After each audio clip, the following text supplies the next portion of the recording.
தோன்றும் கதிரானது மறைவதும் பின்பு உதிப்பதும் மரபானது.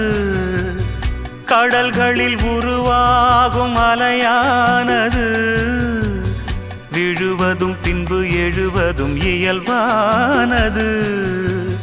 நிலவினை நம்பி இரவுகள் இல்லை, விளக்குகள் காட்டும் வெளிச்சத்தின் எல்லை. ஒரு வாசல் மூடி மறுவாசல் வைப்பான் இறைவன். நலம் வாழ என் நாடும் என் வாழ்த்துக்கள். தமிழ் கூறும் பல்லாண்டு என் வார்த்தைகள். இளவேனில் உன் வாசல் வந்தாடும், இளந்தென்றல் உன் மீது பண்பாடும்.